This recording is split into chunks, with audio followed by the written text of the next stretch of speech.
President Trump is gearing up for a high-stakes phone call tomorrow with Russian President Vladimir Putin.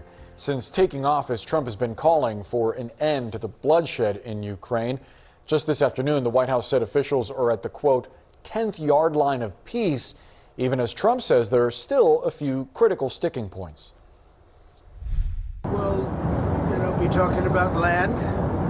It's a lot of land. It's a lot different than it was before the wars, And we'll be talking about land. We'll be talking about power plants. That's up, that's a big question. We're already talking about that, dividing up certain assets. Yeah, and they've been working on that.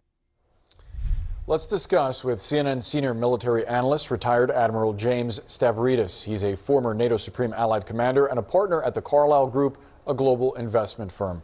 Sir, thank you so much for being with us. I just want to point out you have a new book out, The Admiral's Bookshelf, and it is set to come out tomorrow. We're grateful that you're sharing part of your afternoon with us. What are you expecting to hear come out of this call between Trump and Putin tomorrow? I doubt we're going to have an absolute date certain for a ceasefire. But Boris, I think we're going to be closer than we are right now. Because at the end of the day, Putin needs a ceasefire. He is burning through troops. He's gone through about 1 million young Russian men. He is losing a lot of capability as his equipment is destroyed. Yes, he's grinding out a few yards, but ultimately he's going to want a ceasefire. And clearly Zelensky needs a ceasefire. So I think the two leaders will probably come out of the meeting, Boris, with a, hey, we're very close. We have a few more details, but we're moving in the right direction. That's what I'm expecting. To those details, with the president there talking about dividing up certain assets, talking about land, talking about power plants, obviously up to this point, conceding any territory had been a non-starter for Volodymyr Zelensky. Why do you think that's changed? What do you imagine those discussions might look like? I think the military reality, Boris, I hate to say it, but as a military officer, a former Supreme Allied Commander of NATO, driving the Russians out of the portion you're showing there in red is just, if it's not mission impossible, it's mission almost impossible at this point. So I think the realities of the battlefield are such that Ukraine will be in a position to consider, if you will, trading that 20% for peace. It's got to be a peace with security guarantees. But I think what's changed is simply the military reality on the battlefield dictates an ending that'll probably look a lot like what you show right now.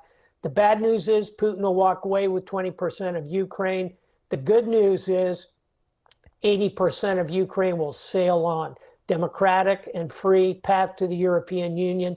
And if we handle this well with reasonable security guarantees.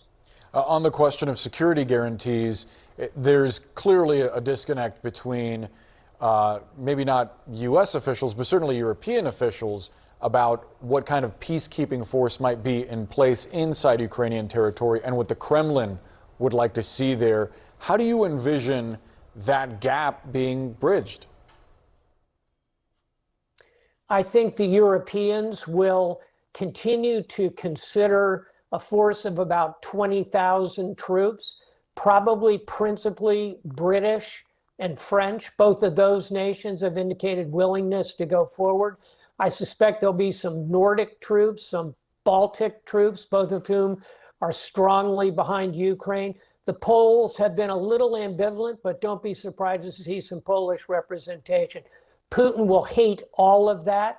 He will fight against it. But as President Macron said yesterday, the European nations don't need permission from Putin to put troops in Ukraine. They need permission from the Ukrainians. I think there'll probably be some kind of European peacekeeping, tripwire, pick your term, training force, but some pretty significant number. That's the kind of guarantee Zelensky wants. Admiral James Stavridis, we have to leave the conversation there. Again, the Admiral's new book out tomorrow, The Admiral's Bookshelf. Thank you so much for joining us. Thanks, Boris.